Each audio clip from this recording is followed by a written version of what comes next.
এত মানুষ শহীদ হয়েছে, এত মানুষ গুম হয়েছে, খুন হয়েছে শুধু গণতন্ত্রের জন্য। প্রথমেই বলেছিলাম রাজনীতি মানে একটা সেবামূলক জিনিস, রাজনীতি মানে সেবা। আপনি সেবা করে মানুষের সাথে মিলে চলার জন্য আমরা যত সেবা দিব ইনশাল্লাহ আমরা ততই আগাবো রাজনীতি করে।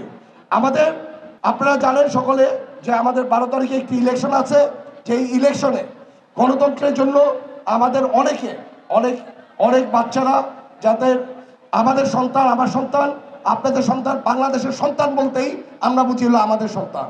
এই সন্তানগুলোকে হেলিকপ্টার দিয়ে পর্যন্ত গুলি করে মেরেছে শুধু একটা মাত্র গণতন্ত্র যাতে এই দেশে না থাকে। আজকে আমরা এই গণতন্ত্রের দিকে চলে যাচ্ছি, ইনশাল্লাহ 12 তারিখে বোধহয় আমাদের গণতন্ত্র ফেরত আসবে ইনশাল্লাহ। আমরা চেষ্টা করব ব্যালটের মাধ্যমে এই গণতন্ত্র যাতে বাংলাদেশে সবসময় থাকে, ইভেন ভবিষ্যতেও যাতে এই গণতন্ত্র যাতে বাংলাদেশে থাকে, এই দিকে আমরা সবসময় খেয়াল রাখবো। কারণ এত মানুষ শহীদ হয়েছে, এত মানুষ গুম হয়েছে, খুন হয়েছে শুধু গণতন্ত্রের জন্য। এই সুযোগ ইনশাল্লাহ আমরা 12 তারিখে কেউ ছাড়বো না। আর আমি আশা করি যদি আমি নির্বাচিত হই তাহলে রূপগঞ্জে মাদক মুক্ত, সন্ত্রাস মুক্ত, ইভেন দখলদার মুক্ত, মানুষের যাতে চিকিৎসা ব্যবস্থা যাতে পায়, যাতে শিক্ষার জন্য তারা যাতে সুশিক্ষিত হওয়ার জন্য বাচ্চারা যাতে স্কুলে যেতে পারে, এই ধরনের কাজগুলো আমরা সকলে মিলে করার চেষ্টা করব। আমরা বিভিন্ন জায়গায় আমরা অঙ্গীকারনামা দিয়ে আসছি, আমি বলবো, কারণ আমাদের প্রথম জিনিস যে মাদক মুক্ত এই সমাজকে করব। এর জন্য আমাদের দেশনায়ক তারেক রহমান সাহেব নারায়ণগঞ্জে এসে বলে গেছে যে 20টা স্পটের ভিতর নারায়ণগঞ্জে 20টা স্পট উনি আইডেন্টিফাই করেছে।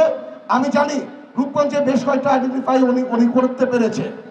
ওনার দ্বারা আমাদের রূপগঞ্জটাকে আমরা মাদক মুক্ত করব, কারণ মাদক মুক্ত হলেই আমাদের সন্ত্রাস অনেকটা কমে যাবে ইনশাল্লাহ।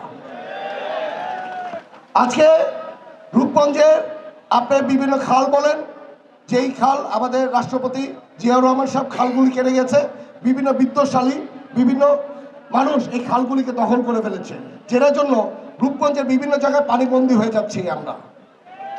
এই পানিবন্দির থেকে আমরা রক্ষা পাওয়ার জন্য এই খালগুলিকে আবার খনন করে যে যত শক্তিশালী হোক তাদের এই খালগুলিকে ছেড়ে দিয়ে আমরা এই খালগুলিকে আবার খনন করে এই চ্যানেলগুলিকে ওপেন করে দিব, যাতে আমার বা বোনরা ইভেন কেউ যাতে রূপগঞ্জের কোনো মানুষ যাতে পানিবন্দী না থাকে, এই ব্যবস্থা ইনশাল্লাহ আমরা নিব।